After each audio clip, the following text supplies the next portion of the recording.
ede ya me ne wo kase de ye court ebu efu Rosemond Brown adodo na nim ni se Akuapem Polo na lawyer for epa eye ewo emrada wo mo etoto ensem no ase ede ama wo mo achese dane da se wo mo twetwe wo mo afinse no ase ye beka ase ye nka ase kokwa ase bi ase ye kata so ase ye nkata so ebi esa no na amaja jini na ebu efo na court no ebu efu achese wa ma omo akwan se die pan no twa no wa shedate ede ama omo se wo mo embra na ene wo mo enka aye asem no se ne se na efata na emra ewo amayi emu no ene Akuapem Polo endi no se ne ese na efata na ebusuafo ni nyina efare by efri ebram ye maame ana ye nuaba Akuapem Polo ni mfonyi ene ne baba manfonyi ebe circulate ewo social media esom ana chese maame ya bo ne ho adeja na ne bayi nso so abo na adeja na sport ape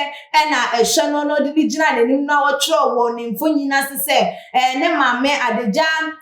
na what they bad or like a dejamu no dey action into so beto say ne maame eda adeja ewo baby a won kata eye ne maame adeja de eso na emumanya onu mum na wo se obebebie na adeja so ede to abonten asinse dey so wo hye ne ba ne nkwan na wo ka bibi ede atre ne ba na bro this ensam no ebebeto ana pictures no ebebeto abonten no enya dodo na ekasa edi etiare say Akuapem Polo ne ye ne su ne ban a wada na di no enye ne kwan so ano no ense emfata na ni anase ehu entwe ye kwakwakwakwa akutia omeyi ye mra se maame ubeyi ho ede akire wo ba na moment konko ye se wo baba na ye wo baba ma na ene eden na wo kire no enu nti no ensem no akokopie mu e wo court na kwakwakwa ye sasa na se ye kan asa ye nkan na ebra wo kokopie mu e wo ho no na Akuapem Polo ne lawyer ni ede eto court no ede mu sem ebe ya wo mo nhwe na asem no wo mo entimi emfa enko eye case management conference na wo mo enhwe no wo tutu eye enwoma ewo eho no na je so wo mo enhwe no mo settle dispute ewo eho no na enie ansa na wo mo beba for eye trials na wo ba be ka wo mo ensem a wo ma ba be ka ne no ena wo share ye senka wo mo tu ensem no konko shedan eye me boso me ne de toso eye 9 na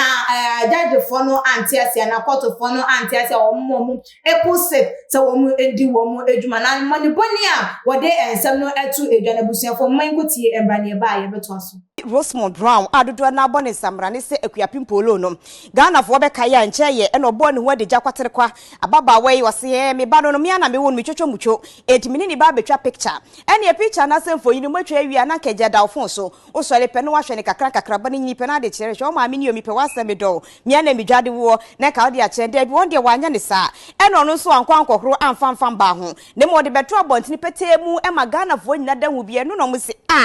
ajeraba we pa die enti wankasa nim se Ghana mamra no etia so bi bɔ ne ho adeja wa abɔntena mo bi ehu no wana na wasa bɔ ho adeja die gina so kodo manfinji anso wanim die wasa so ye bema wedi enye eti de ne court ne na court ahyase edi asem no court tena se a woka asem no apɛ na lawyer adima Akuapem Polo esre senke be asem no ye fanko eye case management conference na ka ye hwɛ ne ye kanto aso wo no montinke be yanka court ntu asem ne mu e fanko meda etoso enan ena pian panyi si di tiase pagya ni ti no hwɛ lawyer na no se lawyer asem a woka no wa esene wutini ba ya wodade ye fanko meda etoso nan e kwa anwa dodo bosuri makum mienu madan edo kwanwa bosuri mienu 2 months there be de metimi aya mamu aye oforisu de etoso nsia epulsos na court mbesa aba ne aba betena se edi asem no na sa wo ba so de ne prepare pa na bra beka asem no bo nkro sa ne yesitie ne ndi asem no sorry so na asem no kro pa ache eti se ye atwimudi akome de etoso enan pa de ekwanwa dodo court wabato agu no wamma lawyer ni warning pa strong one said ye wo ye no nyai no montina senior so ma nani mere enya agro ne ye di ye bonkuro ye ni abra ye ka asem ama emra aye adwuma na abusuafo say na ye maame nso so ede amane bono ebebebe sum eye achese dodo na sense no beto dwan dodo na hu ne se ndabidie lawyer ni no eye no na achese won pese asem no wo mo ebeka won pese asem no ba be mu e wo court biem esan se bia wo mo pe no me bi aye wo esuma se na se kokwa se bi no me bi eye ekọ eye asiem nunti e na wo twentwen enoma eso enti no dodo na susu se bulldog issue no eba ye so o metimi aka to the extent say host crampo etimi akwa mu ewo court crampo edia enye Akuapem Polo de na eche kra eche enyoma bi se yetena so eche edodo anka by this time ka wo send yaka na emra no atimi atwe na so se ne se na efota na ama wo bi nsusu akwa dance suban no edi esansa dodo na susu se ensem Akuapem mu ewo court am ye no kokwasa ase beka ase ye nka ase ye to ahye ase ye ntu nhye da no eno ka ho bi ena madodo na hu ni se emra eni eya wo mayi emu esansa obi di bonia eche ansana wono krampo na asotwe no waye den wanya enti e ba ne sasa de ni twema wo twini pa na so e wo ho krampo na na ye den ba pofrimu na wo ye no e na sa asotwe no e ba e dia wonim se de wo ye e na ye twe na so e wo ho nti wo dia wonim ye the course na say pains no eda so e wo ho no ma